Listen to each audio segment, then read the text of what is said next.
ಎಲ್ರಿಗೂ ನಮಸ್ಕಾರ. ಇವತ್ತಿನ ದ ಡೈಲಿ ಬ್ರೀಫ್ ಕಾರ್ಯಕ್ರಮಕ್ಕೆ ಸ್ವಾಗತ. ಇವತ್ತು 2 ವಿಷಯಗಳ ಬಗ್ಗೆ ನಾವು ಡಿಸ್ಕಸ್ ಮಾಡೋಣ. ಮೊದಲನೇದಾಗಿ ಇಂಡಿಯಾ UK ಟ್ರೇಡ್ ಡೀಲ್ ಕತೆ ಹೊಸದಾಗಿ ಯಾವ ರೀತಿ ಶುರು ಆಗ್ತಿದೆ ಅನ್ನೋದ್ರ ಬಗ್ಗೆ ಮಾತಾಡೋಣ. ಇದಾದ್ಮೇಲೆ ಟಾಟಾ ಮೋಟರ್ಸ್ ಇದರ ಒಂದು ಬಿಸ್ನೆಸ್ ನ ಯಾಕೆ ಸ್ಪ್ಲಿಟ್ ಮಾಡ್ತಿದೆ ಅನ್ನೋದ್ರ ಬಗ್ಗೆನೂ ಕೂಡ ಡಿಸ್ಕಸ್ ಮಾಡೋಣ. ಹಣಕಾಸಿನ ವಿಷಯಗಳು ಹಾಗೂ ಫೈನಾನ್ಷಿಯಲ್ ಮಾರ್ಕೆಟ್ಸ್ ಇಲ್ಲಿ ಆಗ್ತಿರೋ ಚೇಂಜಸ್ ಬಗ್ಗೆ ನಾವಿಲ್ಲಿ ಡೀಟೇಲ್ಡ್ ಆಗಿ ಮಾತಾಡ್ತೀವಿ. ನಾನು ನಿಮ್ಮ ನಿರೂಪಕಿ Chandana Gowda. India UK trade deal finally okay ಆಗಿದೆ. ನೋಡಿ, ಇದೊಂದು ಹಾಟ್ ಟಾಪಿಕ್. ಇದ್ರ ಬಗ್ಗೆ ನಾನು ಇವತ್ತು ನಿಮ್ಗೆ ಸ್ಟೆಪ್ ಬೈ ಸ್ಟೆಪ್ ತಿಳಿಸ್ತಾ ಹೋಗ್ತೀನಿ. ನೋಡಿ, UK ನಡುವಿನ ಒಂದು trade deal almost final stage ನಲ್ಲಿದೆ. ಅದೆಷ್ಟೋ ವರ್ಷಗಳಿಂದ ಇದ್ರ ಬಗ್ಗೆ ಮಾತುಕತೆ ನಡೀತಾನೆ ಇದೆ ಗೊತ್ತಾ. ಕೋವಿಡ್ ಟೈಮ್ ನಲ್ಲಿ ನಮ್ಮ ಪ್ರಧಾನಿ ಮೋದಿ ಮತ್ತು ಆಗಿನ UK prime minister Boris Johnson ಸೇರ್ಕೊಂಡು ನಮ್ಮ ಟ್ರೇಡ್ ಪಾರ್ಟ್ನರ್ಶಿಪ್ ಇನ್ನಷ್ಟು ಸ್ಟ್ರಾಂಗ್ ಮಾಡಬೇಕು ಅಂತ ಪ್ಲಾನ್ ಅನ್ನ ಅನೌನ್ಸ್ ಮಾಡಿದ್ರು. ಅಲ್ಲಿಂದ ಶುರುವಾಗಿ ಬರೋಬ್ಬರಿ 14 ರೌಂಡ್ ಮಾತುಕತೆ ಆಗಿದೆ. UKಯಲ್ಲಿ 3 ಬೇರೆ ಬೇರೆ ಪ್ರೈಮ್ ಮಿನಿಸ್ಟರ್ಸ್ಗಳು ಬದಲಾದ್ರೂ ಕೂಡ 2 ಬೇರೆ ಬೇರೆ ಪಾರ್ಟೀಸ್ಗಳು ಅಧಿಕಾರಕ್ಕೆ ಬಂತು. ಆದ್ರೂ ಕೂಡ ಇದು ಇನ್ನೂ ಕೂಡ ಹೋಲ್ಡ್ ಅಲ್ಲಿತ್ತು. ಈಗ ಕೊನೆಗೂ ಕೂಡ ಈ ಒಂದು ಡೀಲ್ ಹೆಚ್ಚು ಕಡಿಮೆ ಫಿಕ್ಸ್ ಆದ ಹಾಗೆ ಕಾಣ್ತಾ ಇದೆ. ಆದ್ರೆ ಇನ್ನೂ ಪೂರ್ತಿಯಾಗಿ ಫಿನಿಶ್ ಲೈನ್ ತಲುಪಿಲ್ಲ. ಯಾಕೆ ಅಂತಂದ್ರೆ ಈ ಒಂದು ಅಗ್ರಿಮೆಂಟ್ ಲೀಗಲ್ ಟೆಕ್ಸ್ಟ್ ಇನ್ನೂ ಕೂಡ ಫೈನಲ್ ಆಗಿಲ್ಲ. ಅದಾದ್ಮೇಲೆ ಅದಕ್ಕೊಂದು ಸೈನ್ ಹಾಕೋದಕ್ಕೆ ಆಗೋದು. ಆದ್ರೆ ಒಂದು ಗುಡ್ ನ್ಯೂಸ್ ಏನ್ ಗೊತ್ತಾ, ಕನಿಷ್ಠ ಈಗ 2 ದೇಶಗಳು ಈ ಡೀಲ್ ನ ಮುಖ್ಯ ಪಾಯಿಂಟ್ ಗಳ ಬಗ್ಗೆ ಒಂದು ಮಾತುಕತೆನೂ ಕೂಡ ನಡೆಸ್ಕೊಂಡಿದೆ. ಹಾಗೆ ಅದ್ರ ಮೇಲೆ ನಿಂತಿದೆ. ಇನ್ಮುಂದೆ ಏನ್ ದೊಡ್ಡ ಪ್ರಾಬ್ಲಮ್ ಅಥವಾ ಅಡ್ಡಿ ಬರ್ಲಿಲ್ಲ ಅಂತಂದ್ರೆ ಬಹುಶಃ ನೆಕ್ಸ್ಟ್ ಇಯರ್ ಒಳಗೆ ಈ ಡೀಲ್ ಶುರು ಆಗ್ಬೋದು. ಕೆಲವು ತಮಾಷೆಗೂ ಕೂಡ ಹೇಳ್ತಾರೆ, ಅಂದ್ರೆ GTA 6 ಗೇಮ್ ಬರೋ ಮುಂಚೆನೆ ಇದು ಆಕ್ಟಿವೇಟ್ ಆಗತ್ತೆ ಅಂತ. ಡೀಲ್ ನಿಂದ ಏನ್ ಲಾಭ? ಈ ಡೀಲ್ ನಿಂದ ಟ್ಯಾರಿಫ್ಸ್ ಕಟ್ಸ್ ಆಗತ್ತೆ, ಹಾಗೆ ವೀಸಾ ಸುಲಭವಾಗಿ ಸಿಗೋದು, ಹೀಗೆ ಹಲವಾರು ಲಾಭಗಳಿದೆ. ಬಟ್ ಅದಕ್ಕಿಂತ ದೊಡ್ಡ ವಿಷಯ ಏನು ಅಂತಂದ್ರೆ ಇಂಡಿಯಾ ಮತ್ತೆ UK 2 ದೇಶಗಳು ಕೂಡ ಗ್ಲೋಬಲ್ ಟ್ರೇಡ್ ನ ಬಗ್ಗೆ ಒಂದು ಅಪ್ರೋಚ್ ಅನ್ನ ರೀಸೆಟ್ ಮಾಡೋದಕ್ಕೆ ಪ್ರಯತ್ನ ಮಾಡ್ತಿದೆ. ಹಾಗೆ ಈಗಿನ ಗ್ಲೋಬಲ್ ಎಕನಾಮಿಕ್ ಅನ್ಸರ್ಟಿನಿಟಿ ನೋಡಿದಾಗ ಇದೇ ಟೈಮ್ ನಲ್ಲಿ ಅವರಿಬ್ರು ಒಬ್ಬರ ಮೇಲೊಬ್ರು ನಂಬಿಕೆ ಇಟ್ಕೊಂಡು ಈ ಡೀಲ್ ಅನ್ನ ಮಾಡ್ಕೊಳ್ತಿದ್ದಾರೆ. 2 ದೇಶಗಳ ಸ್ಟ್ರಾಟಜಿ ಬದಲಾವಣೆ ಆದ್ರೂ ಯಾವ ರೀತಿ ಆಗುತ್ತೆ ನೋಡಿ. ಈ ಅಗ್ರಿಮೆಂಟ್ ಇಂಡಿಯಾ ಮತ್ತೆ UK ಎರಡಕ್ಕೂ ಕೂಡ ತಮ್ಮ ಒಂದು ಟ್ರೇಡ್ ಸ್ಟ್ರಾಟಜಿಯಲ್ಲಿ ಆಗ್ತಾ ಇರೋ ಒಂದು ಲಾಂಗ್ ಟರ್ಮ್ ಶಿಫ್ಟ್ ನ ಭಾಗ ಆಗಿದೆ. ಮೊದಲಿಗೆ UK ಕತೆ ಬಗ್ಗೆ ನೋಡೋಣ. UK ಮೊದಲು ಯುರೋಪ್ ನ ಒಂದು ಫ್ರಂಟ್ ಆಫೀಸ್ ತರ ಇತ್ತು. ಅಂದ್ರೆ ಎಲ್ಲಾ ಹೈ ಸ್ಕಿಲ್ಡ್ ಸರ್ವಿಸಸ್, ಅಂದ್ರೆ ಲೀಗಲ್ ಸಪೋರ್ಟ್ ಆಗಿರ್ಬೋದು, ಫೈನಾನ್ಸ್, ಅಕೌಂಟಿಂಗ್ ಎಲ್ಲನೂ ಕೂಡ ಇವುಗಳಿಗೆ ಅದೊಂದು ಒನ್ ಸ್ಟಾಪ್ ಶಾಪ್ ಆಗಿತ್ತು. ಈಗ ಪಾಸ್ಪೋರ್ಟಿಂಗ್ ರೈಟ್ಸ್ ಅನ್ನೋ ಒಂದು ಸೌಲಭ್ಯ ಕೂಡ ಇತ್ತು. ಅದರಿಂದ ಇಡೀ ಯುರೋಪಿಯನ್ ಯೂನಿಯನ್ಗೆ ಈಸಿಯಾಗಿ ಸರ್ವಿಸ್ ಕೊಡ್ತಾ ಇದ್ರು. ಅವರ ಎಕನಾಮಿನ ನಾವು ನೋಡಿದಾಗ 80% ಸರ್ವಿಸಸ್ ಮೇಲೆ ನಿಂತಿರೋದ್ರಿಂದ ಇದು ಅವ್ರಿಗೆ ಪರ್ಫೆಕ್ಟ್ ಆಗಿತ್ತು. ಬಟ್ ಯಾವಾಗ ಬ್ರೆಕ್ಸಿಟ್ ಆಯ್ತೋ ಆಗ ಆ ಪಾಸ್ಪೋರ್ಟಿಂಗ್ ರೈಟ್ಸ್ ಹೋಯ್ತು. UK EU ಮಾರ್ಕೆಟ್ ನಿಂದ ಹೊರಗಡೆ ಬಂತು. ಇದರಿಂದ UK ಕಂಪನಿಗಳಿಗೆ EU ನಲ್ಲಿ ಮೊದಲಿನ ಹಾಗೆ ಸುಲಭವಾಗಿ ಬಿಸ್ನೆಸ್ ಮಾಡೋದಕ್ಕೆ ಕಷ್ಟ ಆಯ್ತು. ಅವರ ಒಂದು ಹಳೆ ಕಂಪ್ಯಾರಿಟಿವ್ ಅಡ್ವಾಂಟೇಜ್ ನ ನೋಡಿದಾಗ ಅದು ಕೂಡ ಹೊರಟೋಯ್ತು. ಅವರ ಗೂಡ್ಸ್ ನಾವು ನೋಡಿದಾಗ ಮಾರ್ಕೆಟ್ ಕೂಡ ಇದೊಂದು ಬ್ರೆಕ್ಸಿಟ್ ನಿಂದ ಇನ್ನೂ ಪೂರ್ತಿಯಾಗಿ ರಿಕವರ್ ಆಯ್ತು. ಅದಕ್ಕೆ UK ಈಗ ಯುರೋಪ್ ನ ಬಿಟ್ಟು ಬೇರೆ ಕಡೆ, ಅಂದ್ರೆ ಹೊಸ ಫಾಸ್ಟ್ ಗ್ರೋಯಿಂಗ್ ಮಾರ್ಕೆಟ್ಸ್ ಅನ್ನ ಹುಡುಕ್ತಿದೆ. ಮುಖ್ಯವಾಗಿ ಇಂಡೋ ಪೆಸಿಫಿಕ್ ಪ್ರದೇಶ, ಅಂದ್ರೆ ಆಸ್ಟ್ರೇಲಿಯಾ, ಜಪಾನ್, ಏಷ್ಯನ್ ದೇಶಗಳ ಕಡೆ ಹೆಚ್ಚು ಗಮನ ಕೊಡ್ತಿರೋದು. ಈಗ ಇಂಡಿಯಾ ಜೊತೆಗಿನ ಈ ಹೊಸ FTA ಕೂಡ ಅವರ ಒಂದು ಆ ದೊಡ್ಡ ಪ್ಲಾನ್ ನ ಒಂದು ಭಾಗ ಅಂತ ಹೇಳ್ಬೋದು. ಈಗ ಭಾರತದ ಕತೆ ಆದ್ರೂ ಏನು? ಹಿಂದೆ ನಾವು ಮಾಡ್ಕೊಂಡಿದ್ದ ಹಲವು ಒಂದು bilateral trade and investment deals ಗಳನ್ನ ನಾವು ನೋಡಿದಾಗ ನಮ್ಗೆ ಅಷ್ಟೊಂದು ಲಾಭ ತಗೊಂಡ್ಬಂದ್ ಕೊಡ್ಲಿಲ್ಲ. ಬದಲಾಗಿ ನಾವು ಒಂದ್ ಹೆಜ್ಜೆ ಹಿಂದೆ ಹೋಗಿದ್ವಿ. ಹಾಗೇನೆ ಸರ್ಕಾರಕ್ಕೂ ಕೂಡ ಅನ್ಸ್ತಿತ್ತು ಇದ್ಯಾಕೋ ಒಂದು ಡೆವಲಪ್ ಆಗ್ತಿಲ್ಲ ಅಂತ. ಯಾಕೆ ಅಂದ್ರೆ ನಮ್ಮ ಹೆಚ್ಚಿನ ಡೀಲ್ಸ್ ಗೂಡ್ಸ್ ಗಳನ್ನ ಇಂಪೋರ್ಟ್ ಮಾಡ್ಕೊಳ್ಳೋದ್ರ ಮೇಲೆ ಹೆಚ್ಚು ಫೋಕಸ್ ಮಾಡ್ತಿತ್ತು. ಅಂದ್ರೆ ನಾವು ಬೇರೆಯವ್ರಿಗೆ ನಮ್ಮಲ್ಲಿ ಮಾರೋದಕ್ಕೆ ಹೆಚ್ಚು ಅವಕಾಶ ಕೊಟ್ಟಿದ್ವಿ. ಆದ್ರೆ ನಮ್ಮ ಶಕ್ತಿಗಳಾದ ಫಾರ್ಮಾಸ್ಯೂಟಿಕಲ್ ಸರ್ವಿಸಸ್ ಇವುಗಳನ್ನ ಹೊರಗಡೆಯಿಂದ ಪ್ರಮೋಟ್ ಮಾಡ್ತಿರ್ಲಿಲ್ಲ. ಜೊತೆಗೆ ಕೆಲವು ಅಂತಾರಾಷ್ಟ್ರೀಯ ಆರ್ಬಿಟ್ರೇಷನ್ ಲಾಸಸ್ ಆದ್ಮೇಲೆ ಇಂಟರ್ನ್ಯಾಷನಲ್ ಇನ್ವೆಸ್ಟ್ಮೆಂಟ್ ಅಗ್ರಿಮೆಂಟ್ಸ್ ಗಳ ಮೇಲೆ ನಂಬಿಕೆನೂ ಕೂಡ ಹೊರಟೋಯ್ತು. ಅದಕ್ಕೆ 2016ರಿಂದ ನಾವು ಒಂದು ಹೊಸ ದಾರಿನೇ ಹಿಡ್ಕೊಂಡಿದ್ದೀವಿ. ನಮ್ಮಲ್ಲಿದ್ದ 83 ಬೈಲ್ಯಾಟ್ರಲ್ ಇನ್ವೆಸ್ಟ್ಮೆಂಟ್ ಟ್ರೀಟೀಸ್ ಗಳಲ್ಲಿ ನೋಡಿದಾಗ 75 ಕ್ಯಾನ್ಸಲ್ ಮಾಡಿದೀವಿ. ಅಂದ್ರೆ ಈ RCEP ಅಂತಹ ದೊಡ್ಡ ಫ್ರೀ ಟ್ರೇಡ್ ನೆಗೋಸಿಯೇಷನ್ ಇಂದ ಹೊರಗಡೆ ಬಂದಿರೋದು. ಬದಲಾಗಿ ಒಂದು ಹೆಚ್ಚು ಪಕ್ಕ ಲೆಕ್ಕಾಚಾರದ ಕಡೆ ನಾವು ಅದನ್ನ ಫಾಲೋ ಮಾಡ್ಕೊಂಡು ಹೋಗ್ತಿದೀವಿ. ಅಂದ್ರೆ ನಮ್ಗೆ ಯಾರು ಸರಿ ಹೊಂತಾರೋ, ಈ ಕಾಂಪ್ಲಿಮೆಂಟರಿ ಎಕಾನಮೀಸ್ ಅಂತ ಏನ್ ಹೇಳ್ತೀವಿ, ಹಾಗೆ ಶ್ರೀಮಂತ ದೇಶಗಳ ಜೊತೆ ಮಾತ್ರ ಒಂದು ಸ್ಪೆಸಿಫಿಕ್ ಡೀಲ್ಸ್ ಗಳನ್ನ ಮಾಡ್ಕೊಳ್ಳೋದು. ನಮ್ಮ ಬೆಟ್ ಏನು ನೋಡಿ, ಈ ದೇಶಗಳು ನಮ್ಮ ಒಂದು ಲೇಬರ್ ಇಂಟೆನ್ಸಿವ್ ಎಕ್ಸ್ಪೋರ್ಟ್ಸ್ ಮತ್ತೆ ಸರ್ವಿಸ್ ಪ್ರೊಫೆಷನಲ್ಸ್ಗೆ ಅಷ್ಟು ಅಡ್ಡಿ ಮಾಡಲ್ಲ. ಅವ್ರಿಗೂ ಕೂಡ ಇದರಿಂದ ಲಾಭ ಇದೆ ಅಂತ ಗೊತ್ತು. ನೋಡಿ, ಇದೇ ಅಪ್ರೋಚ್ ಇಂದ ನಾವು UAE ಮತ್ತೆ FTA ಹಾಗೆ ಆಸ್ಟ್ರೇಲಿಯಾ ಜೊತೆ ಒಂದು ಲಿಮಿಟೆಡ್ ಅಗ್ರಿಮೆಂಟ್ ಅನ್ನ ಮಾಡ್ಕೊಂಡಿದೀವಿ. ಈಗ US, EU ಅಂದ್ರೆ ಯುರೋಪಿಯನ್ ಯೂನಿಯನ್ ಅಂತ ಕರಿತೀವಿ, ನ್ಯೂಜಿಲೆಂಡ್ ಜೊತೆನೂ ಕೂಡ ಒಂದು ಟ್ರೇಡ್ ಬ್ರಿಡ್ಜಸ್ ಗಳ ಬಗ್ಗೆನೂ ಕೂಡ ಮಾತುಕತೆ ನಡೆಸಿದೀವಿ. ಇಂಡಿಯಾ UK ವ್ಯಾಪಾರವನ್ನ ನೋಡಿದಾಗ ಸದ್ಯದ ಸಿಚುವೇಶನ್ ಯಾವ ರೀತಿ ಇದೆ? ಸದ್ಯಕ್ಕೆ ಇಂಡಿಯಾ ಮತ್ತೆ UK ನಡುವೆ ನಡುವಿನ ಟ್ರೇಡ್ ಎಲ್ಲಿ ನಿಂತಿದೆ ಅಂತ ಅಂದ್ರೆ ನಂಬರ್ಸ್ ಗಳನ್ನ ನೋಡೋದು ತುಂಬಾ ಯೂಸ್ಫುಲ್ ಅನ್ಸತ್ತೆ. ಯುಕೆ ಭಾರತದ 16ನೇ ಅತಿ ದೊಡ್ಡ ಟ್ರೇಡ್ ಪಾರ್ಟ್ನರ್. ಹಾಗೆ ಭಾರತ ಯುಕೆಗೆ 12ನೇ ಸ್ಥಾನದಲ್ಲಿದೆ. ಇದ್ರರ್ಥ ನಾವು ಒಬ್ರಿಗೊಬ್ರು ತುಂಬಾ ಮುಖ್ಯ, ಆದ್ರೆ ಇನ್ನೂ ಕೂಡ ಟಾಪ್ ಟಿಯರ್ ನಲ್ಲಿಲ್ಲ ಅಂತ. ನೋಡಿ, ಹೋದ ವರ್ಷ ನಮ್ಮಿಬ್ರ ನಡುವಿನ ಒಟ್ಟು ಟ್ರೇಡ್ ನೋಡಿದಾಗ ಸುಮಾರು 42.6 ಬಿಲಿಯನ್ ಯೂರೋ ಅಂದ್ರೆ ಹೆಚ್ಚು ಕಡಿಮೆ 5 ಲಕ್ಷ ಕೋಟಿಯಲ್ಲಿಷ್ಟಿತ್ತು. ಆದ್ರೆ ಈ ನಂಬರ್ ಕಳೆದ 5 ವರ್ಷಗಳಲ್ಲಿ ತುಂಬಾ ಸ್ಥಿರವಾಗಿ ಏರ್ತಾನೆ ಇದೆ. ಅದು ಕೂಡ ಒಳ್ಳೆ ವಿಷಯ ಅಲ್ವಾ? Goods versus services. ನೋಡಿ, ಗೂಡ್ಸ್ ಗಳ ವಿಷಯಕ್ಕೆ ಬಂದ್ರೆ ಯುಕೆ ಹೆಚ್ಚಾಗಿ ಮೆಟಲ್ಸ್ ಗಳನ್ನ ಭಾರತಕ್ಕೆ ಎಕ್ಸ್ಪೋರ್ಟ್ ಮಾಡತ್ತೆ ಅಲ್ವಾ.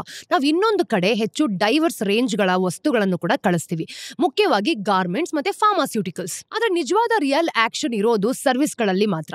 ನಮ್ಮ ಒಂದು ಆರ್ಥಿಕ ವಿನಿಮಯದ ಒಂದು ಬಹುಪಾಲು ನಡೆಯೋದು ಇಲ್ಲೇ ನೋಡಿ. ಇಂಟ್ರೆಸ್ಟಿಂಗ್ಲಿ, ಯುಕೆಯ ಅತಿ ದೊಡ್ಡ ಎಕ್ಸ್ಪೋರ್ಟ್ಸ್ ಗಳಲ್ಲಿ ಒಂದು ಅಂತಂದ್ರೆ ಟ್ರಾವೆಲ್. ಅಂದ್ರೆ ಒಬ್ಬ ಭಾರತೀಯ ಟೂರಿಸ್ಟ್ ಯುಕೆಗೆ ಹೋಗಿ ಅಲ್ಲಿ ಹಣ ಖರ್ಚು ಮಾಡಿದ್ರೆ ಅದು ರಿಯಾಲಿಟಿಯಲ್ಲಿ ನಾವು ನೋಡೋದಾದ್ರೆ ಯುಕೆಗೆ ಒಂದು ಸರ್ವಿಸ್ ಎಕ್ಸ್ಪೋರ್ಟ್ಸ್ ತರ ಅನ್ಸುತ್ತೆ. ಅಂದ್ರೆ ಅದೇ ಲೆಕ್ಕಕ್ಕೆ ಬರುತ್ತೆ. ಅದೇ ರೀತಿ ಭಾರತ ಯುಕೆಗೆ ಬಿಲಿಯನ್ಸ್ ಡಾಲರ್ ಮೌಲ್ಯದ ಬಿಸ್ನೆಸ್ ಮತ್ತೆ ಐಟಿ ಸರ್ವಿಸ್ ಗಳನ್ನ ಎಕ್ಸ್ಪೋರ್ಟ್ ಮಾಡುತ್ತೆ. ಫಾರ್ ಎಕ್ಸಾಂಪಲ್, ಇನ್ಫೋಸಿಸ್ ಅಥವಾ TCS ನಂತಹ ಕಂಪನಿಗಳು ಬ್ರಿಟಿಷ್ ಕಂಪನಿಗಳಿಗೆ ಬ್ಯಾಕ್ ಎಂಡ್ ವರ್ಕ್ ಅಥವಾ ಕನ್ಸಲ್ಟೆನ್ಸಿ ನೀಡೋದನ್ನ ನೀವು ಯೋಚಿಸಬಹುದು ಅಲ್ವಾ. ಒಂದ್ಸತಿ ಯೋಚನೆ ಮಾಡಿ, ಪ್ರತಿಯೊಂದು ಐಟಿ ಸರ್ವಿಸಸ್ ನಮ್ಮ ಇಂಡಿಯಾದಿಂದ ಬೇರೆ ದೇಶಗಳಿಗೆ ತುಂಬಾ ಪವರ್ಫುಲ್ ಆಗಿ ಹೋಗುತ್ತೆ. ಸರಿ, ಈಗ ಈ ಡೀಲ್ ನಲ್ಲಿ ನಿಜವಾಗಿ ಏನಿದೆ ಅಂತ ನೋಡೋಣ. ಕನಿಷ್ಠ ಪಕ್ಷ ನಮ್ಗೆ ಇಲ್ಲಿವರೆಗೂ ಗೊತ್ತಿರೋ ಒಂದು ಮಾಹಿತಿಯ ಆಧಾರದ ಮೇಲೆ ನೋಡೋದಾದ್ರೆ ಫೈನಲ್ ಟೆಕ್ಸ್ಟ್ ಇನ್ನೂ ಕೂಡ ರಿಲೀಸ್ಡ್ ಆಗಿಲ್ಲ. ಆದ್ರೆ ಯುಕೆ ಸರ್ಕಾರ ಒಂದು ಪಾಲಿಸಿ ನೋಟ್ ಅನ್ನ ಪಬ್ಲಿಷ್ ಮಾಡಿದೆ. ಅದು ನಮ್ಗೆ ಮುಂದೆ ಏನನ್ನ ಎಕ್ಸ್ಪೆಕ್ಟೇಷನ್ ಮಾಡಬಹುದು ಅನ್ನೋದ್ರ ಬಗ್ಗೆ ಒಂದು ಐಡಿಯಾ ಕೂಡ ಕೊಡುತ್ತೆ. ಗೂಡ್ಸ್ ಟ್ರೇಡ್, ಯಾರಿಗೆ ಲಾಭ, ಯಾರಿಗೆ ಡಿಸ್ಕೌಂಟ್ಸ್. ಗೂಡ್ಸ್ ವಿಷಯಕ್ಕೆ ಬಂದ್ರೆ ಭಾರತಕ್ಕೆ ಈ ಒಂದು ಡೀಲ್ ನಿಂದ ಸಿಕ್ಕಿರೋ ದೊಡ್ಡ ವಿನ್ ಅಂತಂದ್ರೆ ಆಕ್ಸೆಸ್ ಅಂತ ಹೇಳ್ಬೋದು. ಸುಮಾರು 99% ಭಾರತೀಯ ವಸ್ತುಗಳು ಇನ್ಮುಂದೆ ಯುಕೆಗೆ ಡ್ಯೂಟಿ ಫ್ರೀ ಆಗಿ ಹೋಗ್ಬೋದು. ಇದು ಕೇಳೋಕೆ ಭರ್ಜರಿಯಾಗಿ ಕಾಣಿಸಿದ್ರು ಕೂಡ ಯುಕೆಯಲ್ಲಿ ಮೊದಲೇ ಟ್ಯಾರಿಫ್ಸ್ ತುಂಬಾ ಕಡಿಮೆ ಇದೆ. ಅಂದ್ರೆ ಸರಾಸರಿ ನಾವು ನೋಡೋದಾದ್ರೆ ಸುಮಾರು 5% ಅಷ್ಟೇ. ಆದ್ರೂ ಈ ಡ್ಯೂಟಿ ಪೂರ್ತಿ ಹೋಗೋದ್ರಿಂದ ಕೆಲವು ಸ್ಪೆಸಿಫಿಕ್ ಸೆಕ್ಟರ್ ಗಳಲ್ಲಿ ನಮ್ಮ ಎಕ್ಸ್ಪೋರ್ಟರ್ಸ್ ಖಂಡಿತಗೆ ಸಹಾಯ ಮಾಡುತ್ತೆ. ಉದಾಹರಣೆಗೆ, ಗಾರ್ಮೆಂಟ್ಸ್ ಗಳ ಮೇಲೆ ಈಗಿರೋ 9% ಡ್ಯೂಟಿ ಪೂರ್ತಿಯಾಗಿ ತೆಗೆದುಹಾಕಲಾಗುತ್ತೆ. ಇದರಿಂದ ನಮ್ಮ ಟೆಕ್ಸ್ಟೈಲ್ ಇಂಡಸ್ಟ್ರಿ ಡೆವಲಪ್ ಆಗುತ್ತೆ.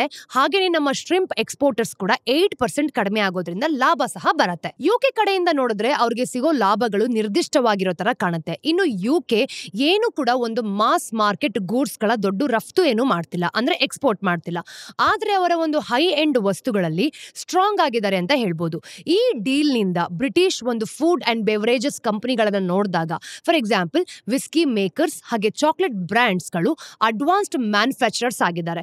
ಇನ್ನು ಮೆಡಿಕಲ್ ಡಿವೈಸಸ್ ಆಗಿರ್ಬೋದು, ಏರ್ಕ್ರಾಫ್ಟ್ ಇಂಜಿನ್ಸ್ ಕಂಪನಿಗಳಿಗೆ ಭಾರತದಲ್ಲಿ ಮಾರಾಟ ಮಾಡೋದಕ್ಕೂ ಸಹ ಸುಲಭ ಆಗತ್ತೆ. ಇದಕ್ಕೆ ಪ್ರತಿಯಾಗಿ ಭಾರತ 2 ಮುಖ್ಯ ಟ್ಯಾರಿಫ್ ಕನ್ಸೆಷನ್ ಗಳನ್ನ ಕೊಟ್ಟಿದೆ. ಮೊದಲನೇದು, ಇಂಪೋರ್ಟೆಡ್ ವಿಸ್ಕಿ ಮೇಲಿನ ಡ್ಯೂಟೀಸ್ ಗಳನ್ನ ಭಾರಿ ಪ್ರಮಾಣದಲ್ಲಿ ಅಂದ್ರೆ 150% ಇಂದ 75% ಗೆ ಇಳಿಸಿದೆ. ಅಷ್ಟು ಮಾತ್ರ ಅಲ್ಲ, ಮುಂದಿನ 10 ವರ್ಷಗಳಲ್ಲಿ ಅದನ್ನ ಸ್ಟೆಪ್ ಬೈ ಸ್ಟೆಪ್ 40% ಗೆ ಇಳಿಸುವಂತ ಪ್ಲಾನ್ ಕೂಡ ಮಾಡಿದೆ. ಎರಡನೇದು, ಕಾರುಗಳ ಇಂಪೋರ್ಟ್ ಡ್ಯೂಟೀಸ್ ಗಳನ್ನ 100% ಇಂದ 10% ಗೆ ಇಳಿಸಿರೋದು. ಆದ್ರೆ ಇಲ್ಲೊಂದು ಕೋಟಾ ಇದೆ. ವರ್ಷಕ್ಕೆ ಕೇವಲ 22,000 ಹೈ ಎಂಡ್ ವೆಹಿಕಲ್ಸ್ ಗಳಿಗೆ ಮಾತ್ರ ಈ 10,000 ಒಂದು ಟ್ಯಾರಿಫ್ಸ್ ಲಾಭ ಸಿಗತ್ತೆ. ಸೊ ಇದರರ್ಥ ಯುಕೆ ಇಂದ ಕಡಿಮೆ ಬೆಲೆಯಲ್ಲಿ ಬರುವಂತ ಕಾರುಗಳು ನಮ್ಮ ಮಾರ್ಕೆಟ್ಗೆ ತುಂಬಿ ಹೋಗುತ್ತೆ ಅಂತಲ್ಲ. ಇದು ಪ್ರೀಮಿಯಂ ಬ್ರಾಂಡ್ಸ್ ಗಳಿಗೆ ಸ್ವಲ್ಪ ಉಸಿರಾಡೋದಕ್ಕೂ ಸಹ ಜಾಗ ಕೊಡುತ್ತೆ, ಅಷ್ಟು ಮಾತ್ರ. Services and movement of professionals. ಯುಕೆಗೆ ಲಾಭ ಯಾವ ರೀತಿ? ಇಂಡಿಯಾ ಬ್ರಿಟಿಷ್ ಸರ್ವಿಸ್ ಫರ್ಮ್ಸ್ ಗಳಿಗೆ, ಫಾರ್ ಎಕ್ಸಾಂಪಲ್ ಟೆಲಿಕಾಂ, ಕನ್ಸ್ಟ್ರಕ್ಷನ್, ಇನ್ನು ಹಲವಾರು ಸೆಕ್ಟರ್ ಗಳಲ್ಲಿ ಇಂಡಿಯಾದಲ್ಲಿ ಫ್ರೀಲಿ ಆಪರೇಟ್ ಮಾಡೋದಕ್ಕೆ ಒಪ್ಕೊಂಡಿದೆ. ಇದಕ್ಕಾಗಿ ಅವರು ಇಲ್ಲಿ ಒಂದು ಫಿಸಿಕಲ್ ಆಫೀಸ್ ಅನ್ನ ತೆಗೆಯೋದಕ್ಕೂ ಸಹ ಅಗತ್ಯ ಇರೋದಿಲ್ಲ, ಅಥವಾ ವಿಶೇಷ ಲೈಸೆನ್ಸಿಂಗ್ ಪ್ರಾಸೆಸ್ ಸಹ ಬೇಕಾಗೋದಿಲ್ಲ. ಇದು ಯುಕೆ ಕಂಪನೀಸ್ ಗಳಿಗೆ ದೊಡ್ಡ ಗೆಲುವು ಅಲ್ವಾ? ಇದಕ್ಕಿಂತ ಮುಖ್ಯವಾಗಿ ಈ ರೈಟ್ಸ್ ಗಳು ಲಾಕ್ಡ್ ಇನ್ ಮಾಡಲಾಗುತ್ತೆ. ಅಂದ್ರೆ ಮುಂದಿನ ಸರ್ಕಾರಗಳು ಸುಲಭವಾಗಿ ಇದನ್ನ ವಾಪಸ್ ತಗೊಳ್ಳೋದಕ್ಕೆ ಆಗೋದೇ ಇಲ್ಲ. ಭಾರತಕ್ಕೆ ಯಾವ ರೀತಿ ಲಾಭ ಇದೆ? ಇದಕ್ಕೆ ಪ್ರತಿಯಾಗಿ ನಾವು ನೋಡೋದಾದ್ರೆ ಭಾರತಕ್ಕೆ ತನ್ನ ಪ್ರೊಫೆಷನಲ್ಸ್ ಗಳಿಗೆ ಯುಕೆಯಲ್ಲಿ ಈಸಿಯರ್ ಆಗಿ ಆಕ್ಸೆಸ್ ಸಿಗತ್ತೆ. ಅಂದ್ರೆ ಐಟಿ ವರ್ಕರ್ಸ್ ಆಗಿರ್ಬೋದು, ಕನ್ಸಲ್ಟೆಂಟ್ಸ್, ಎಜುಕೇಟರ್ಸ್, ಯಾರೆಲ್ಲ ಯುಕೆ ಫರ್ಮ್ಸ್ ಗಳ ಜೊತೆ ಅಥವಾ ಅವ್ರಿಗಾಗಿ ಕೆಲಸ ಮಾಡ್ತಿರ್ತಾರೋ ಅವ್ರಿಗೆ ಇನ್ ಮುಂದೆ ಕಡಿಮೆ ರಿಸ್ಟ್ರಿಕ್ಷನ್ಸ್ ಗಳಿರತ್ತೆ. ಇದ್ರ ಜೊತೆಗೆ ಪ್ರೊಫೆಷನಲ್ಸ್ ಕ್ವಾಲಿಫಿಕೇಶನ್ಸ್ ಗಳನ್ನು ಕೂಡ ಒಂದು ಪರಸ್ಪರ ಗುರ್ತಿಸೋ ಹಾಗೆ ಮಾತುಕತೆನೂ ಕೂಡ ನಡೀತಿದೆ. ಎಲ್ಲ ಅನ್ಕೊಂಡ್ ರೀತಿ ಆದ್ರೆ ಇಂಡಿಯನ್ ಚಾರ್ಟೆಡ್ ಅಕೌಂಟೆಂಟ್ಸ್ ಇನ್ ಮುಂದೆ ಯುಕೆ ನಲ್ಲಿ ಮತ್ತೆ ಹೊಸದಾಗಿ ಪರೀಕ್ಷೆ ಬರೀದೇನೆ ಕೆಲಸ ಮಾಡೋದಕ್ಕೆ ಸಾಧ್ಯ ಆಗ್ಬೋದು. ಇದು ಕೂಡ ಒಂದು ದೊಡ್ಡ ವಿಷಯವೇ ಸರಿ. ಇನ್ನು ವೀಸಾಗಳ ವಿಷಯಕ್ಕೆ ಬರೋಣ. ಇಂಡಿಯಾದಿಂದ ಯುಕೆಗೆ ಹೋಗೋ ಬಿಸ್ನೆಸ್ ಟ್ರಾವೆಲರ್ಸ್ಗೆ ಶಾರ್ಟ್ ಟರ್ಮ್ ವೀಸಾ ಸಿಗೋದು ಇನ್ ಮುಂದೆ ತುಂಬಾ ಸುಲಭ ಆಗತ್ತೆ. ಹಾಗೇನೆ ಇಂಡಿಪೆಂಡೆಂಟ್ ವರ್ಕರ್ಸ್ ಅಂತ ಬಂದಾಗ ನಮ್ಮ ಶೆಫ್ಸ್ ಆಗಿರ್ಬೋದು, ಯೋಗ ಟೀಚರ್ಸ್ ಅಥವಾ ಆರ್ಟಿಸ್ಟ್, ಅವ್ರಿಗೂ ಸಹ ಯುಕೆಗೆ ಹೋಗಿ ಕೆಲಸ ಮಾಡೋದಕ್ಕೆ ಸ್ವಲ್ಪ ಬೆನಿಫಿಟ್ಸ್ ಆಗ್ಬೋದು. ಇದರ ಜೊತೆಗೆ ಭಾರತೀಯರಿಗೆ ಒಂದು ದೊಡ್ಡ ಪ್ಲಸ್ ಪಾಯಿಂಟ್ ಏನ್ ಗೊತ್ತಾ, ಶಾರ್ಟ್ ಸ್ಟಿಂಟ್ಸ್ಗಳು ಅಂದ್ರೆ ಸುಮಾರು 3 ವರ್ಷಕ್ಕಿಂತ ಕಡಿಮೆ ಯುಕೆಗೆ ಹೋಗಿ ಕೆಲಸ ಮಾಡೋರು ಅಲ್ಲಿನ ಒಂದು ಸೋಷಿಯಲ್ ಸೆಕ್ಯೂರಿಟಿ ಪ್ರೋಗ್ರಾಮ್ಸ್ ಗಳಿಗೆ ದುಡ್ಡು ಕಟ್ಟಬೇಕಾಗಿಲ್ಲ. ಅಂದ್ರೆ ಎರಡೂ ಕಡೆ ಕಟ್ಟೋ ಬದಲು ಒಂದೇ ಕಡೆ ಕಟ್ಟಿದ್ರೆ ಸಾಕು. ಇದರಿಂದ ಅವರ ಇನ್ಕಮ್ ನ ಸುಮಾರು 20% ಅಲ್ಲಿ ದುಡ್ಡು ಉಳಿತಾಯ ಕೂಡ ಆಗತ್ತೆ. ಇದು ನಿಜವಾಗ್ಲೂ ದೊಡ್ಡ ವಿಷಯ ಅಲ್ವಾ? ಇವುಗಳಲ್ಲದೆ ಇನ್ನು ಕೆಲವು ಚಿಕ್ಕ ಪುಟ್ಟ ಅಂದ್ರೆ ಮುಖ್ಯವಾದ ಅಂಶಗಳು ಈ ಡೀಲ್ ನಲ್ಲಿ ನಿಂತ್ಕೊಂಡಿದೆ. Digital e signatures, digital customs documents, ಇವುಗಳೆಲ್ಲನೂ ಕೂಡ ಒಪ್ಕೊಳ್ಳೋದಕ್ಕೆ ಎರಡೂ ದೇಶಗಳು ಓಕೆ ಅಂದಿದೆ. ಇದರಿಂದ ಟ್ರೇಡ್ ಇನ್ನಷ್ಟು ಕೂಡ ಫಾಸ್ಟರ್ ಹಾಗೂ ಸ್ಮೂದರ್ ಆಗ್ಬೋದು. ಇನ್ನು ಪೇಪರ್ ಕೆಲಸ ಜಾಸ್ತಿ ಇರೋದಿಲ್ಲ. ಹಾಗೇನೆ ಡೇಟಾ ಬಗ್ಗೆ ಮಾತಾಡೋದಾದ್ರೆ free cross border data flows ಅವಕಾಶ ಕೊಡೋದಕ್ಕೆ ಪ್ರಾಮಿಸ್ ಮಾಡ್ಕೊಂಡಿದೆ. ಇನ್ನು ಟೆಕ್ ಮತ್ತೆ ಡಿಜಿಟಲ್ ಸರ್ವಿಸ್ ಕಂಪನೀಸ್ ಗಳಿಗೆ ಬಹಳ ಸಹಾಯ ಕೂಡ ಮಾಡುತ್ತೆ. ಇನ್ನು ಸ್ಪ್ಯಾಮ್ ಆಗೋದನ್ನ ಕಡಿಮೆ ಮಾಡಬೇಕು ಅಂತ ಇಬ್ರು ಕೂಡ ಒಟ್ಟಿಗೆ ಕೆಲಸ ಮಾಡ್ತಿದೀವಿ ಅಂತ ಹೇಳ್ತಿದ್ದಾರೆ. ಇದು ಬಹುಶಃ ಬ್ರಿಟಿಷರಿಗಿಂತ ನಮ್ಗೆ ಹೆಚ್ಚು ಜಾಸ್ತಿ ಹೆಲ್ಪ್ ಆಗುತ್ತೆ ನೋಡಿ.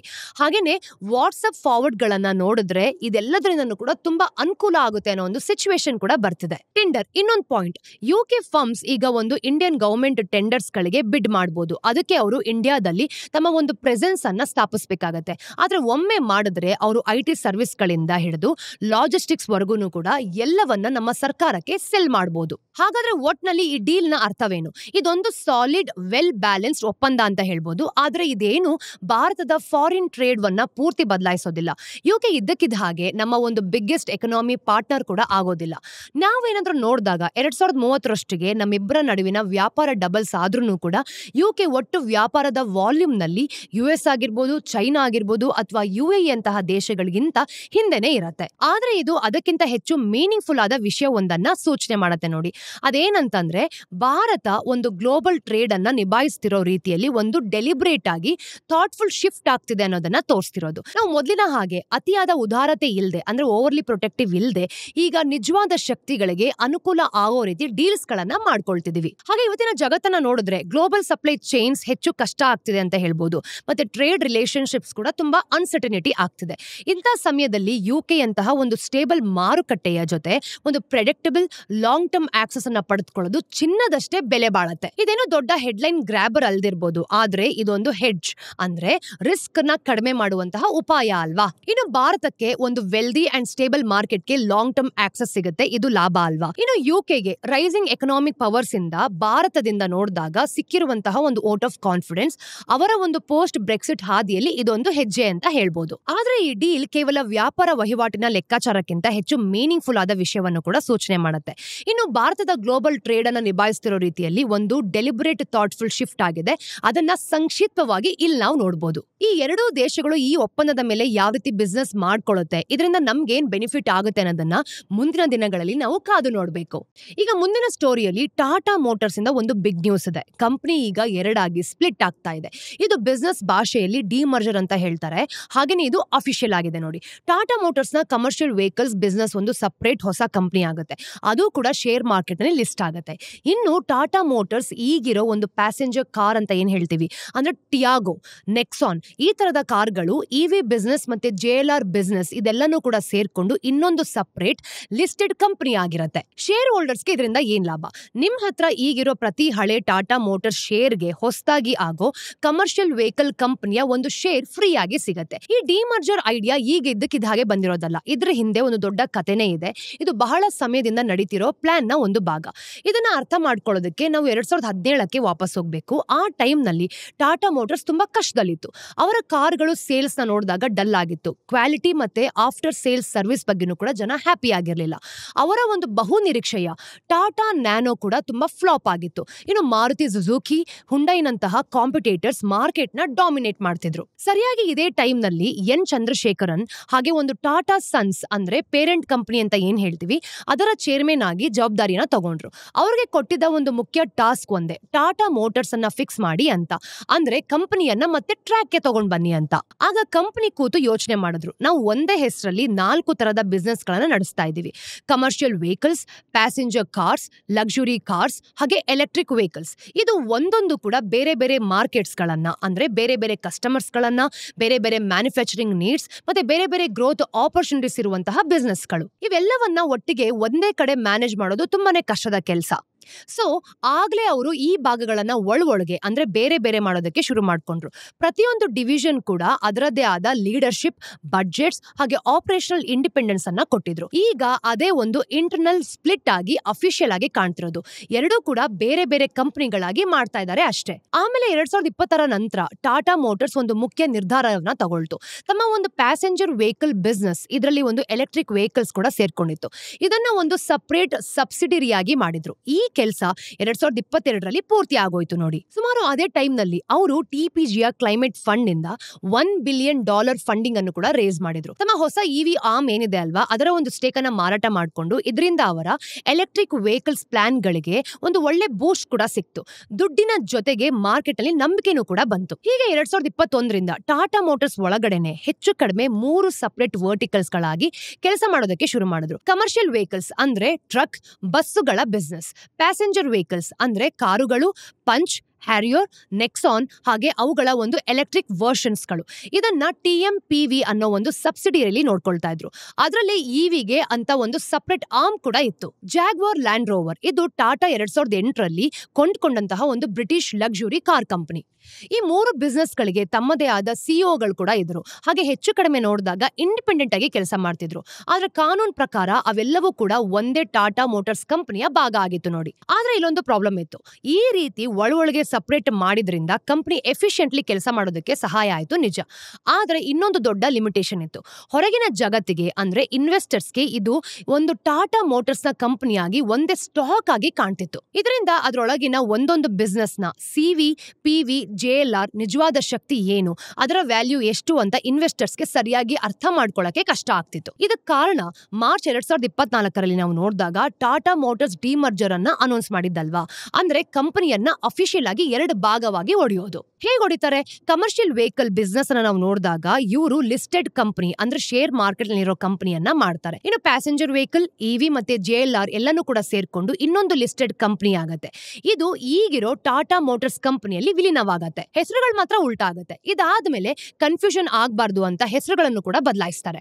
ಹೊಸದಾಗಿ ನಾವು ನೋಡೋದಾದ್ರೆ ಕಮರ್ಷಿಯಲ್ ವೆಹಿಕಲ್ ಕಂಪನಿಗಳಿಗೆ ಟಾಟಾ ಮೋಟಾರ್ಸ್ ಲಿಮಿಟೆಡ್ ಅಂತ ಹೆಸರಿಡ್ತಾರೆ. ಇನ್ನೊಂದು ಕಂಪನಿ ಅಂದ್ರೆ PV plus EV plus JLR ಇರೋ ಕಂಪನಿಗಳಿಗೆ Tata motors passenger vehicles limited ಅಂತಾನೂ ಕೂಡ ಹೆಸರು ಕೊಡ್ತಾರೆ. ಸೊ ಹೆಸರು ಕೇಳಿ ಕನ್ಫ್ಯೂಸ್ ಆಗಬೇಡಿ. ಸ್ಟ್ರಕ್ಚರ್ ಮಾತ್ರ ಈಗ ತುಂಬಾನೇ ಕ್ಲಿಯರ್ ಆಗಿದೆ. ಒಂದು ಕಂಪನಿ ಟ್ರಕ್ ಗಳಿಗೆ ಮತ್ತೆ ಬಸ್ ಗಳಿಗೆ, ಇನ್ನೊಂದು ಕಂಪನಿ ಕಾರ್, EV, JLR ಅಷ್ಟೇ. ಟಾಟಾ ಮೋಟಾರ್ಸ್ ಯಾಕೆ ಈ ರೀತಿ ಎರಡಾಗ್ತದೆ? ಇದಕ್ಕೆ ಮುಖ್ಯವಾಗಿ 3 ಕಾರಣಗಳಿದೆ.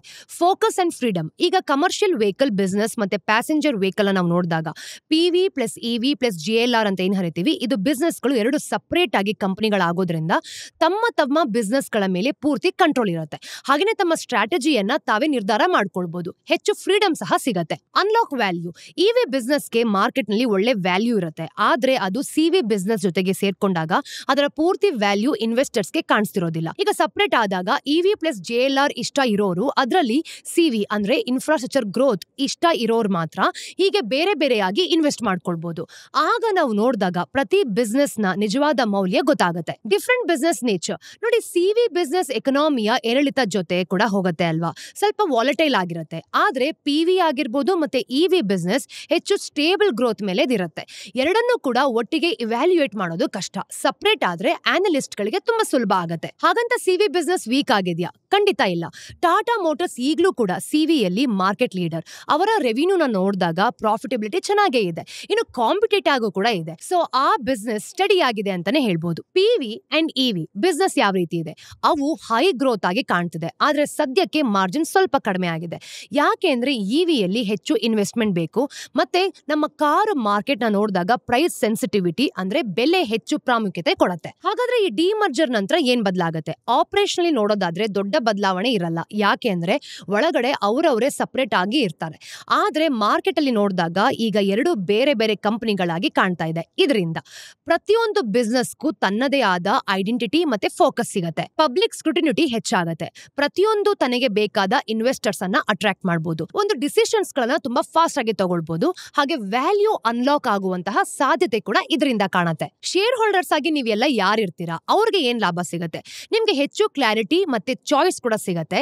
ನೀವು ಸಿವಿ ಬಿಸ್ನೆಸ್ ಅಂದ್ರೆ ಇನ್ಫ್ರಾಸ್ಟ್ರಕ್ಚರ್ ಮತ್ತೆ ಲಾಜಿಸ್ಟಿಕ್ ಗ್ರೋತ್ ಮೇಲೆ ಬೆಟ್ ಮಾಡ್ತಿರೋ ಅಥವಾ PV plus EV plus JLR ಅಂದ್ರೆ car, electric, mobility, global luxury ಮೇಲೆ ಬೆಟ್ ಮಾಡ್ತಿರೋ ಅದು ನಿಮಗೆ ಗೊತ್ತಾಗತ್ತೆ. ಸೊ ಈ ರೀತಿ ಒಂದು ಕಂಪನಿ ಸ್ಪ್ಲಿಟ್ ಆಗಿರೋದ್ರಿಂದ ನೀವು ಇದ್ರ ಮೇಲೆ ಹೆಚ್ಚಾಗಿ ಫೋಕಸ್ ಮಾಡಬಹುದು ಅನ್ನೋದು ಇಲ್ಲೇ ಕ್ಲಿಯರ್ ಆಗುತ್ತೆ.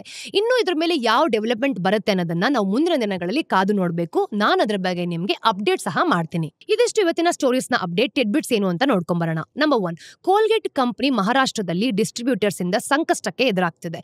ಅಂದ್ರೆ AICPDF ಅಡಿಯಲ್ಲಿರೋ ಮಹಾರಾಷ್ಟ್ರದ ಡಿಸ್ಟ್ರಿಬ್ಯೂಟರ್ಸ್ ಮೇ 12ರಿಂದ ಕೋಲ್ಗೇಟ್ ಪ್ರಾಡಕ್ಟ್ಸ್ ಗಳನ್ನ ಕೊಂಡುಕೊಳ್ಳೋದನ್ನ ನಿಲ್ಲಿಸ್ಬಿಟ್ಟಿದ್ದಾರೆ. ಅಂದ್ರೆ ಇದನ್ನ ನಾವು ಸಸ್ಪೆಂಡ್ ಪರ್ಚೇಸಸ್ ಅಂತ ಕರಿತೀವಿ.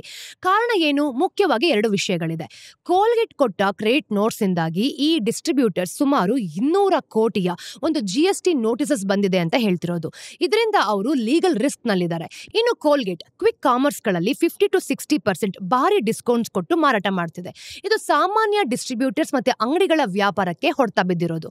ಇದರಿಂದ ಹಲವು ಕಡೆ ಅವರ ಸೇಲ್ಸ್ 50% ಗಿಂತ ಜಾಸ್ತಿ ಬಿದ್ದೋಗಿದೆಯಂತೆ. ಸದ್ಯಕ್ಕೆ ಈ ಸಮಸ್ಯೆ ಮಹಾರಾಷ್ಟ್ರದಲ್ಲಿ ಮಾತ್ರ ಇದೆ. ಇದೇನಾದ್ರೂ ಬಗ್ಗೆ ಹರಿದಿದ್ರೆ ಇದು ದೇಶಾದ್ಯಂತ ಹರಡುವಂತಹ ಸಾಧ್ಯತೆ ಇದೆ ನೋಡಿ. ಕೋಲ್ಗೇಟ್ ಕಡೆಯಿಂದ ಯಾವುದೇ ರೀತಿಯಾದಂತಹ ಒಂದು ಪ್ರತಿಕ್ರಿಯೆ ಇನ್ನೂ ಕೂಡ ನಮಗ್ ಬಂದಿಲ್ಲ. ನಂಬರ್ 2, NLC ಇಂಡಿಯಾ ರಿನ್ಯೂವಬಲ್ಸ್ ನಾವು ನೋಡಿದಾಗ ಈ ಕಂಪನಿ ರಾಜಸ್ಥಾನದ ಒಂದು ವಿದ್ಯುತ್ ಕಂಪನಿ RVUNL ಜೊತೆ ಒಂದು ಪವರ್ ಪರ್ಚೇಸ್ ಅಗ್ರಿಮೆಂಟ್ ಅನ್ನ ಮಾಡ್ಕೊಂಡಿದೆ. ಇದನ್ನ ನಾವು ವಿದ್ಯುತ್ ಖರೀದಿ ಒಪ್ಪಂದ ಅಂತ ಹೇಳ್ತೀವಿ. ಯಾವುದಕ್ಕೆ? ರಾಜಸ್ಥಾನದ ಬಿಕಾನೇರ್ ಜಿಲ್ಲೆಯ ಒಂದು ಪುಗಲ್ ಸೋಲಾರ್ ಪಾರ್ಕ್ ನಲ್ಲಿ NIRL ಸ್ಥಾಪಿಸ್ತಿರೋ ಒಂದು 810 ಮೆಗಾವಾಟ್ ಸೋಲಾರ್ ಪ್ರಾಜೆಕ್ಟ್ಗೆ ಅಂತ ಹೇಳ್ಬೋದು. ಏನ್ ಲಾಭ?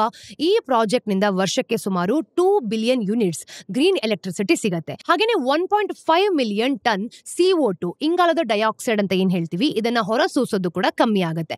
ದೊಡ್ಡ ಚಿತ್ರಣ ನಾವು ನೋಡೋದಾದ್ರೆ ಇದು ಕೇಂದ್ರ ಸರ್ಕಾರದ ದೊಡ್ಡ ಸೋಲಾರ್ ಪಾರ್ಕ್ ಸ್ಕೀಮ್ ನ ಒಂದು ಭಾಗ. ಇದರಿಂದ NICIL ಹಾಗೆ NIRL ನ ಒಂದು ಪೇರೆಂಟ್ ಕಂಪನಿ 2030 ಒಳಗೆ 10 ಗಿಗಾವಾಟ್ ರಿನ್ಯೂವಬಲ್ ಕೆಪಾಸಿಟಿ ಹೊಂದಿರೋ ಗುರಿಗೂ ಸಹ ಹತ್ರ ಆಗುತ್ತೆ. ಮುಂದಿನ ಪ್ಲಾನ್ ನಾವು ನೋಡಿದಾಗ NLCIL ರಾಜಸ್ಥಾನದಲ್ಲಿ ಇನ್ನೂ ಹೆಚ್ಚು ರಿನ್ಯೂವಬಲ್ ಹಾಗೆ ಥರ್ಮಲ್ ಪ್ರಾಜೆಕ್ಟ್ಸ್ ಗಳನ್ನ ಮಾಡುವಂತ ಯೋಚನೆಯಲ್ಲೂ ಕೂಡ ಇದೆ. CMD ಮಾತಾದ್ರೂ ಯಾವ ರೀತಿ ಇದೆ?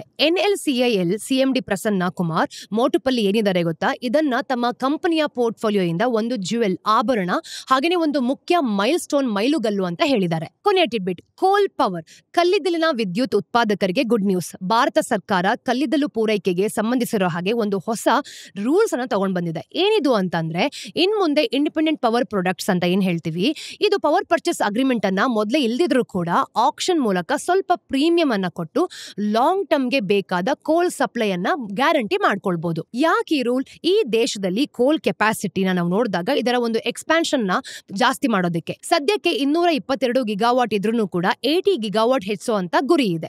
ಇತರ ವಿಷಯಗಳನ್ನ ನಾವು ನೋಡಿದಾಗ ಇದ್ರ ಜೊತೆಗೆ 500 ಗಿಗಾವಾಟ್ ಕ್ಲೀನ್ ಎನರ್ಜಿ ಕೂಡ ಗುರಿಯನ್ನು ಮಾಡ್ಕೊಂಡಿದ್ದಾರೆ.